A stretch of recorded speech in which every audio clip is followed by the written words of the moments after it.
पामी नसी पुयाम अचौ खुमनचागी मयेकता कविता हिजमगी पूर्णिमा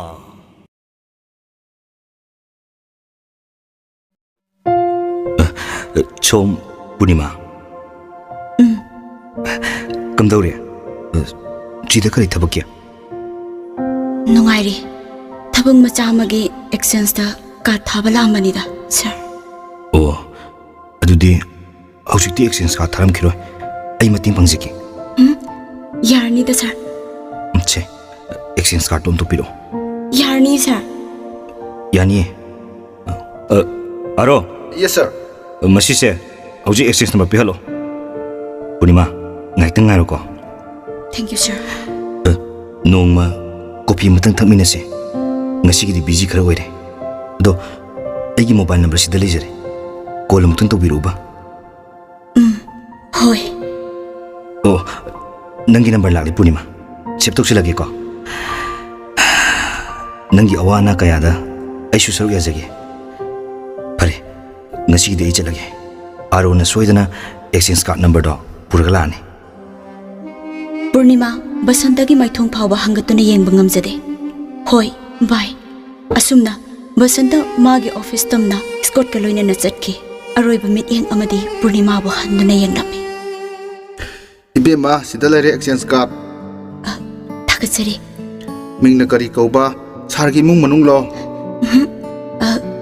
आइगी मिंगदी पूर्णिमा सार बसंतगा आइगा high school level दा क्लासमेट ओइरे याम नंबर है मिंग खंगबा आइगी मिंगना जितेल सिंजमई दगिनी मरुप मपांग हाइबसी अमना अमबु मतेंग पांगदबनी फरे अदुति चटलो डीसीदा लापा मतमदा नबुंग निसिंगलउ अंगम मतेंग पांगजकेको थागचरी तमो नचलगी मतेंग सु पांगबिबा काउजरोय ngasi di chatlage matang sabada muk theknarasi पूर्णिमा सर्जुबला एक्टिवा दा तेदिम रोताना लाक्ले पूर्णिमा मागी बेडरूम दा चंगलगा ngahaktang bed ta pothaduna ngasai basanta thengna khibagi mikup ado sangsangna urai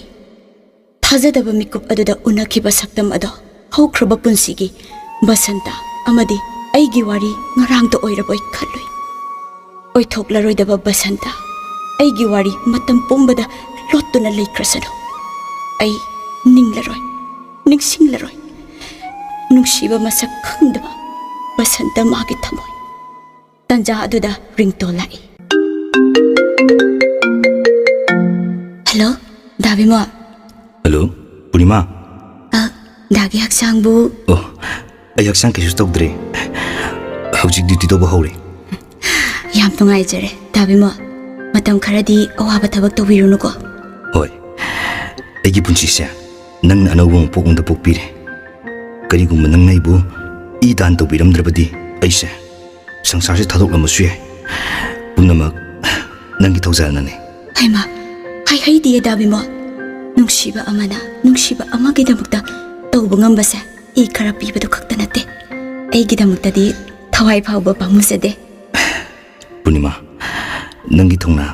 अइना थागले अइगी हक्सांगदा नंगी I चेले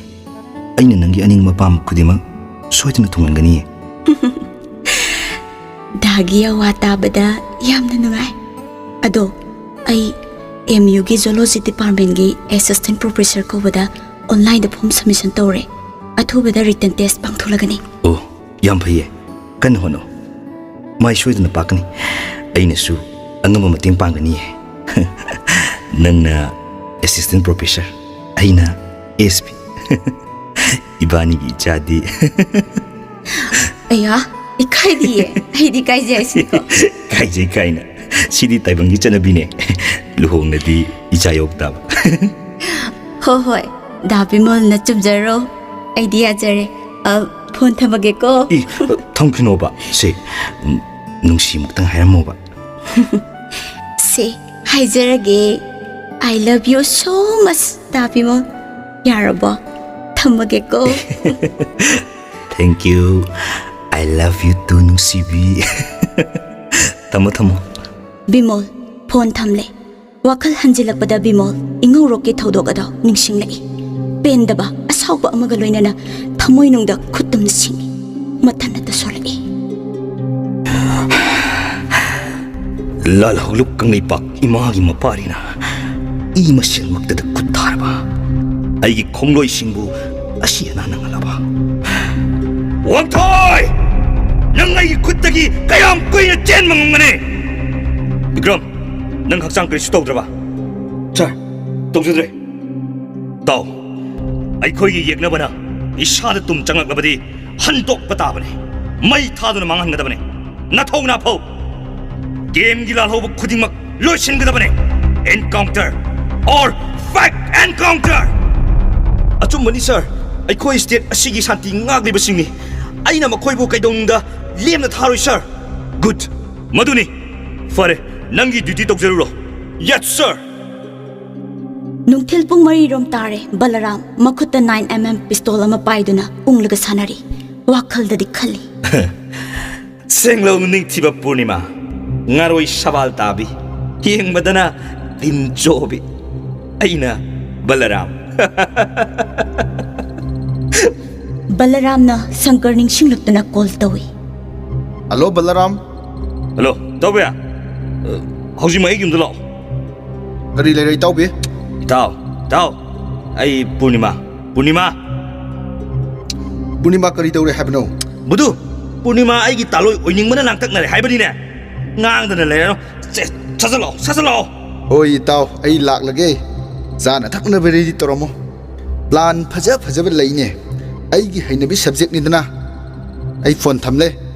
असुमना बलराम मागी मताव शंकर गाइदुना अचा थक सेम सारी बामोल ओइजरबसु बलराम चादब थक्तब लेते येन मफै ओक्सा संसा युंगांगना चिंबा यामना पामना चा थई अरैबा पुथोक्तुना हैनब खुदिंग मक्सिन लांगब लोइरब फावबदा शंकर योक्सिलक्त्रदुना गाइब वारब बलरामना मथन्नत सोंजे मधुगी शंकर तो लाओइदमने याम लाप जानोबा सिजमैदगी क्वालिटी हसिबो टेबल सिदा थांगोइ मैम सिदि इंगबा ताबने अदुबो पूर्णिमाना आइगी खुत्ता जुम पेराल चारब सबान तुंगोमदा इंथोरकपा निंगजोन खनबदा तु चुंगिसे कयाम कुइना बलराम आइगी खुत्तगी शंकर लाक्ता लाकिसनु हे कमदौना पूर्णिमा लौगनी तौरिसिदे मुइथेम तौरगा नत्रगा फारगा वेलकम शंकर चोंग चोंग थैंक यू ताव थैंक यू बलराम अमदि शंकर अचिक मथोल अनी की फ्लोर दा काखतकी फजना लैतेंगलबा का अदुगी मयाइदा टेबल अमगी मथक्ता येन ओक्सा संसा सलाद अतौबा अंगौबा सूरी तांगलबा यु मखलसिंग अमदी चाननबा निंगथीबा ग्लास अनीसु लेरी बलरामना यु येली चीयर्स शंकर आइगी अपाम फंगलो नंगना हाइबा सेल आइना वातना पीगनी पूर्णिमा आइगी कुतथिनो आइगी इखौलांगबसे कोहलो फगनी इताव आई हाइजगे कुपन सेनो माना चटफम हलक खुदिमक इंगोंद कुपन पाव पिरो होय होय ता आई सोइदन पिरकी ता नुमिदांग पुंग तरे तारे शंकर मागी बोलेरोदा यु ngaubana chatpa ngamboy ngamdaboy kakhatki Shankar ऐसी देख कहने बता रहे bye bye Shankar bye bye bye bye ताव बाय काइना या थंगनि जी good night good night good night ताव गुड नाइट असोमदना थेंगलबा अहिंग सिदा पूर्णिमा दि तुमथबा यारमदे अतियादा थोकलिबा पूर्णिमा थाजगी महिंग काद्रबा माइथोंग हिंदुना मागी ईश्वरमकनि खंदुना थमोय नुंगदा लाचरिबा बिमोलबो निंगसिंगसे थाबलसे ओंथोकनासु निंगथिजख्रे येंगबगी पेन बनाइदे लिरिबा मालंगना मसादा यैबदा पूर्णिमा नुंगसी इखौलांगसे अहिंगी पुंग तरागा माथोइरम तारे पूर्णिमा फमुंगदा काखतुना तुमथननबा होनै तंजा अदुदा खंगौदना नुपा अनि महाकी का अदुदा चंगलगा महाबु फारगा चिंयागी मुफम अमदा पुई कैना सजी मचा अमबु सराक तंबगुम नुपा अनि अदुना महाकु सराक तंबी नुपी ओइबिगी इज्जत खुंगौनबी अपांब फंगलबदा मोटलबा लाई देवीगुम तादुना लैरिबा पूर्णिमाबु हतोक लगे मताक नुपा अमना मखौरी मेथले पूर्णिमा कीबना खम थेंगले लेंग ओत नमद्रे नुपा अमदुना मखोंग फादुना थमले पूर्णिमा ngamjabi thaduna launa na bahonai aroiba mikupta pangal khanglak lakpagum purnima na hauna laurai tumlamba priya machanupi purnima ki kada chensilaktuna masabu yengi masa manglakna re khanduna purnima bu kauduna masanomduna hodokna bahonai gyan tarakpada purnima magi phamung mathakta leirambi khumang anapi kangi kibana hojik phawba manglal ado asingma nate haiba thasab ngamdri mamada konduna kapchai प्रियाना मचानुपीबु थेमथबी इसिंग पिथई मसा तपथरबा मतुंगदा पूर्णिमाना ममादा मंग अदो तमजे इहे मकु मंगनीसे करीमता खलुरनु निंगथीना पोथारो आइसु तुमनबा तौरगे से करीसु तौरो इसा आसिदी होइमा मथंग नुमितकी नुंगथिलगी पुंग अहुम तारे बलराम शंकर ग लोइनाना शंकर गी अंगोबा मचुगी बोलेरो अदुदा पूर्णिमा थोलक्पा कुपसेन सिनदुना ngairi asomdana पूर्णिमा ना सरजू बलादा call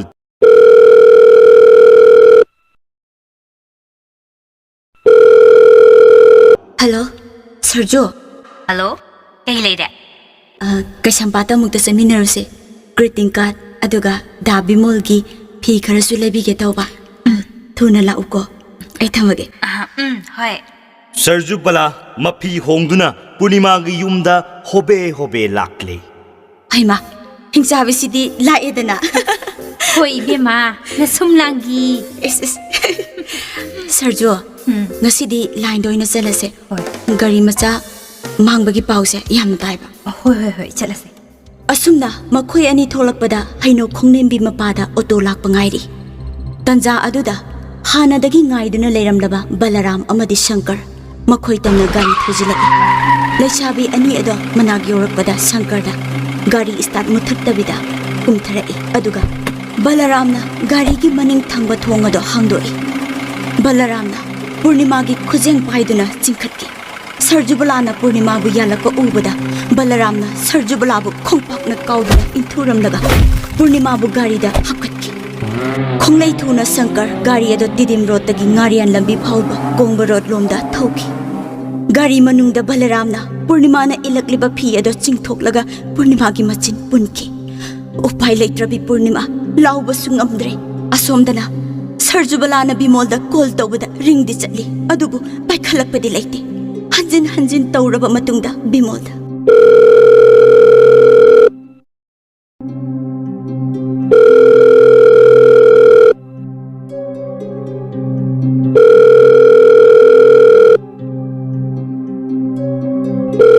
hello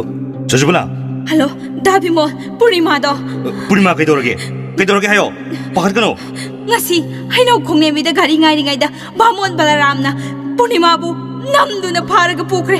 dhanang amuk ta kanbiyo होय पखतना हायो मखोय करम गाड़ी जकी हायो bolero dani angobu machuni chrome थोकिया mamang pangna thauki फरे बिमोल फोन थमख्रे सरजुबलाना वरी पुंबा पूर्णिमा की ममा प्रिया दा सुतमले पूर्णिमा मचा रजुगा सिंगजमई पुलिस स्टेशन दा चत्तुना कंप्लेंट तौरे एफआईआर पाले असुमना नुमिदांगी पुंग मंगा तारे ngaryal gi thel amada sankarna gari khamlaga balaram amadi sankarna पूर्णिमा बु चिंगथक्ता चिंगसिंगदुना पुखले मफम अमा यौरगा पूर्णिमा बु लेमाइद इंथुई ngasidi aigi khuttagi nangbu kanana kanba ngamgane hoy aigi phajana hainge dia yadradi nathwai mang tokare पूर्णिमा ना बलराम की ममाइदा तीन सचिली असोमदना पूर्णिमा की बैग यारुकलिबा मोबाइल रिंगटोन गाड़ी मनुंगदा खिंगली बिमोल न तोरप रिंग अदो कना अमता पाइखलकते बिमोल न सीआईडी हेंथोइदा सर करी लेबिरे सर कंटेक्ट नंबर मा थाखिबने मसीगी लास्ट लोकेशन कदाइदा ओइरी अपडेट थुना बिरो यस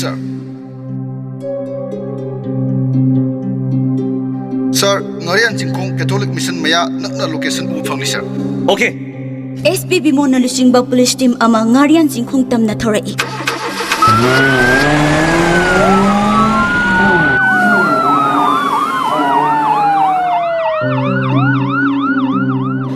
ꯑꯁꯣꯝꯗꯅ ꯕꯂꯔꯥꯝꯅ ꯄꯨꯔꯅꯤꯃꯥꯒꯤ ꯅꯨꯄꯤ ꯑꯣꯏꯕꯤꯒꯤ ꯏꯀꯥꯏ ꯈꯨꯝꯅꯕ ꯃꯥꯡꯍꯟꯕꯤꯅꯅꯕ ꯁꯔꯥꯛ ꯇꯝꯅꯅꯕ ꯍꯣꯠꯅꯔꯤ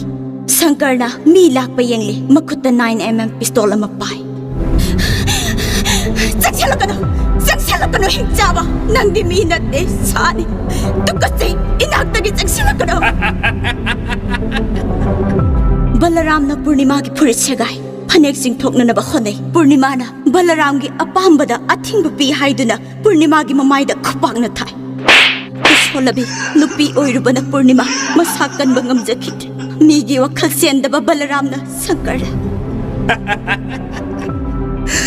ꯁꯪꯀꯔ ꯅꯪꯗꯤ ꯍꯣꯏ ꯏꯇꯥꯎ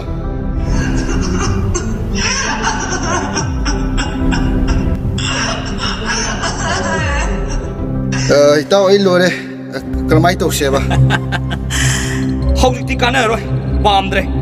ꯃꯈꯣꯔꯤꯗꯣ ꯃꯦꯠꯊꯠꯂꯣ ꯍꯥꯠꯇꯣꯛꯈ꯭ꯔꯁꯤ ꯁꯪꯀꯔꯅ ꯄꯨꯔꯅꯤꯃꯥꯒꯤ ꯃꯉꯛꯁꯝ ꯃꯦꯠꯄ ꯍꯧꯔꯛꯏ SP ꯕꯤꯃꯣꯜꯒꯤ ꯇꯤꯝ ꯉꯥꯔꯤꯌꯥꯟ ꯆꯤꯡꯈꯣꯡ ꯌꯧꯔꯦ ꯃꯈꯣꯏꯅ ꯇꯣꯡꯂꯛꯄ ꯕꯣꯂꯦꯔꯣ ꯑꯉꯧꯕ ꯑꯗꯣ ꯊꯦꯡꯅꯔꯦ ꯕꯤꯃꯣꯜ ꯌꯥꯎꯅ ꯀꯃꯥꯟꯗꯣ ꯇꯤꯝꯅ ꯉꯥꯔꯤꯌꯥꯟ ꯆꯤꯡꯊꯛꯇ ꯆꯥꯏꯊꯣꯔꯛꯇꯨꯅ ꯀꯤꯗꯅꯦꯄꯔꯁꯤꯡ ꯑꯗꯨꯕꯨ ꯊꯤꯔꯤ ꯕꯤꯃꯣꯜꯅ ꯅꯍꯦꯕꯒꯤ ꯑꯃꯗꯤ ꯃꯤ ꯋꯥꯔꯤ ꯁꯥꯟꯅꯕꯒꯤ ꯃꯈꯣꯜ ꯑꯃ ꯇꯥꯔꯛꯏ ꯁꯪꯀꯔ ꯑꯃꯗꯤ ꯕꯂꯔꯥꯝꯅ ꯄꯨꯔꯅꯤꯃꯥꯒꯤ ꯍꯛꯆꯥꯡ ꯑꯗꯣ ꯃꯣꯡꯁꯣꯡ ꯑꯃꯗ ꯆꯤꯡꯅꯅꯕ ꯍꯣꯠꯅꯔꯤ ꯕꯤꯃꯣꯜꯅ ꯎꯔꯗꯨꯅ ꯈꯪꯂꯥꯎ ꯂꯥꯎꯔꯛꯏ ꯕꯂꯔꯥꯝ ꯑꯃꯗꯤ ꯁꯪꯀꯔ ꯄꯣꯖꯤꯁꯟ ꯇꯧꯏ ꯑꯃꯗꯤ ꯄꯨꯂꯤꯁ ꯇꯝꯅ ꯅꯣꯡꯃꯩ ꯀꯥꯞꯄꯤ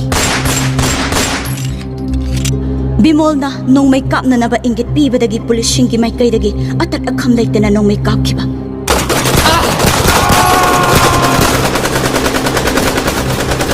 ꯃꯁꯤꯡ ꯊꯤꯉꯝꯗ꯭ꯔꯕ ꯅꯣꯡꯃꯩ ꯃꯔꯨ ꯄꯥꯟꯗꯨꯅ ꯕꯂꯔꯥꯝ ꯑꯃꯗꯤ ꯁꯪꯀꯔ ꯃꯤꯁꯤ ꯊꯤꯅ ꯊꯦꯜ ꯑꯗꯨꯗ ꯇꯥꯗꯨꯅ ꯂꯩꯔꯤ ꯉꯁꯥꯏ ꯃꯈꯩ ꯋꯥꯈꯜ ꯃꯥꯡꯂꯨꯔꯕꯤ ꯄꯨꯔꯅꯤꯃꯥ ꯃꯐꯤ ꯃꯔꯣꯜ ꯐꯤꯕꯝ ꯏꯆꯥ ꯆꯥꯗ ꯃꯈꯨꯠ ꯃꯃꯥꯏ ꯏꯇꯩ ꯇꯩ ꯂꯦꯡ ꯑꯣꯠꯄ ꯉꯝꯗꯅ ꯅꯍꯦꯅ ꯋꯥꯅ ꯈꯥꯡꯏ ꯕꯤꯃꯣꯜ ꯈꯨꯗꯛꯇ ꯆꯦꯟꯁꯤꯟꯗꯨꯅ ꯄꯨꯔꯅꯤꯃꯥꯕꯨ ꯀꯣꯟꯈꯠꯂꯤ ꯕꯤꯃꯣꯜꯒꯤ ꯃꯃꯥꯡꯃꯛꯇꯗ ꯃꯁꯝ ꯃꯅꯥ ꯏꯐꯥ ꯐꯥꯔꯕꯤ ꯌꯦꯡꯍꯩꯗ꯭ꯔꯕꯤ ꯐꯤꯕꯝꯗ ꯋꯥꯔꯕꯤ ꯄꯨꯔꯅꯤꯃꯥꯅ ꯃꯤꯠꯂꯨꯗ ꯄꯤꯔꯥꯡꯇꯅ ꯏꯔꯣꯏꯅꯅ ꯌꯥꯝꯅ ꯋꯥꯅ ꯍꯥꯏꯔꯛꯏ ꯗꯗꯥ ꯕꯤꯃꯣꯜ ꯗꯗꯥꯒꯤ ꯅꯤꯡꯕ ꯊꯨꯡꯍꯟꯕ ꯉꯝꯈꯤꯗ꯭ꯔꯦ ꯄꯨꯔꯅꯤꯃꯥ ꯅꯪ ꯀꯔꯤꯁꯨ ꯇꯧꯔꯣꯏꯌꯦ ꯄꯨꯔꯅꯤꯃꯥ ꯗꯗꯥ ꯑꯩ ꯆꯠꯂꯒꯦ ꯃꯊꯪ ꯃꯄꯣꯛ ꯂꯥꯡꯂꯣꯟ ꯑꯃꯗ ꯄꯨꯔꯅꯤꯃꯥ ꯅꯪ ꯆꯠꯈꯤꯕ ꯌꯥꯔꯣꯏ ꯄꯨꯔꯅꯤꯃꯥ ꯅꯪ ꯆꯠꯈꯤꯕ ꯌꯥꯔꯣꯏꯌꯦ ꯄꯨꯔꯅꯤꯃꯥꯅ ꯕꯤꯃꯣꯜꯒꯤ ꯃꯈꯨꯠꯇ ꯀꯟꯅ ꯄꯥꯏꯁꯤꯜꯂꯒ ꯑꯔꯣꯏꯕ ꯁꯣꯔ ꯑꯃ ꯁꯥꯡꯅ ꯍꯣꯜꯂꯝꯂꯒ ꯄꯨꯟꯁꯤꯒꯤ ꯑꯔꯣꯏꯕ ꯃꯃꯤꯠ ꯎꯏꯁꯤꯟꯈꯤ ꯕꯤꯃꯣꯜꯅ ꯊꯋꯥꯏ ꯌꯥꯎꯗ꯭ꯔꯕ ꯄꯨꯔꯅꯤꯃꯥꯒꯤ ꯍꯛꯆꯥꯡ ꯄꯣꯂꯥꯡ ꯑꯗꯨ ꯄꯪꯈꯠꯂꯒ ꯂꯥꯎꯔꯤ ꯄꯨꯔꯅꯤꯃꯥ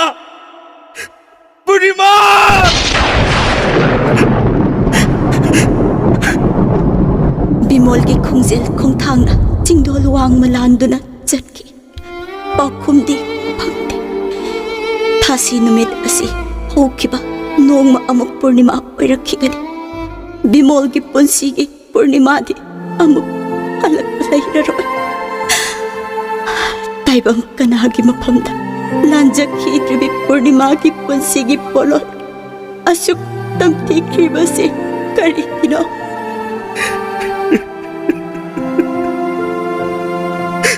ꯑꯩꯒꯤ ꯄꯨꯔꯅꯤꯃꯥ ꯏꯅꯥꯛꯇꯒꯤ ꯀꯅꯥꯅꯁꯨ ꯄꯨꯕ ꯌꯥꯔꯣꯏ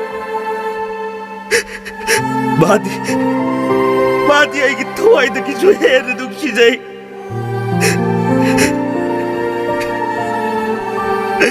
ꯄꯨꯔꯅꯤꯃꯥ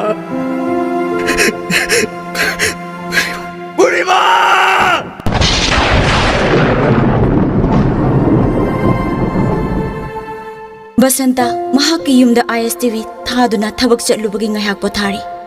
ꯅꯨꯃꯤꯗꯥꯡꯒꯤ ꯄꯨꯡ 9 ꯇꯥꯈꯤꯕꯒ ꯂꯣꯏꯅꯅ ISTV ꯅ꯭ꯌꯨꯁ ꯔꯤꯗꯔ ꯌꯥꯏꯐꯕꯅ ꯄꯥꯎ ꯄꯥꯔꯛꯏ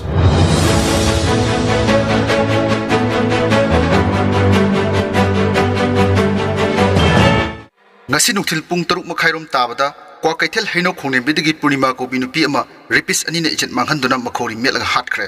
thodok adu Thobal police na akaknaba pau phangbadagi rescue townaba Thobal district SP Bimol Masa yauna ngarian chingtamna sangsinki adubu laibak thibadi batam khara thengthakhibana Purnima kanmangam hodre मखा ताना रेपिस्टिंग अदुना police तमना नोंमई कापसिलखी अमदी police ना अमुक खुद हनबदा रेपिस्टिंग अदु spot मफम दुमक्तदा खुदक्ता सीखी हौजिक मखोई सक खंगदोनबा जेनिम्स की मोपता थमले पूर्णिमा की असीब हक्चांगसु जेनिम्स की Mokta SP Bimol यावना security कयाना ngak सेंदुना लेरी पाउ अदु ताबदगी बसंता खंगौदना स्वाई लाउकी खुदक्ता ड्राइवर कुलदा गाड़ी थौदोरौ हाइदुना हाइकी इबुंगो हौजिक पुकताइदा दादा जेनिम्स मोक्ता हुजी चकदबने करी लेरी इबुंगो मधुगी मतम नत्रे अइन हाइब्रो तौर दादा मिनट तरागी मतुंगदा बसंता जेनिम्स के हॉस्पिटल दे यौरे मफम अदुदा बिमोलसु बसंता गा थेंगनै बिमोल गी निंगब कायरबा सक्तम पिरांगतना चोटलबा माइथोंग उरगा बिमोल पूर्णिमा दो मानिसा पूर्णिमा की पुंसी कन्म गमौद्रे हाँ हौजी पुकदाइदा सर अगी थवाई उजरमी पूर्णिमा सारगी चालन चेनब कन्मदा अने थवाई यावना होनजखिबदो पूर्णिमा कन्ना हाइबदगिनी अदुदा नते सर नोंमा अने बोमना सोकपदगी सीजे हॉस्पिटल दा सारना लाकलंबदा लेहौब नुपीदो अति कनासु नते पूर्णिमा नि सर बसंता खोंगलै थुना जेनिम्स की मोक मनुंगदा चंकी पूर्णिमा अंगोब फी अमना कुप्तुना लेरम्मी बसंतना अंगोब फी अदो तपना हाइदोई चिन्मयादा तारिबा ई सकफम कायरबा चोइजाइनरबी समला उरई पूर्णिमागी चिंबान मयागी छम्ब्रु हौख्रबा वारी सिंगनिंग सिंगदुना बसंतगे थमोई पोथापा ngamlamdre मखोल थोकना कपलाई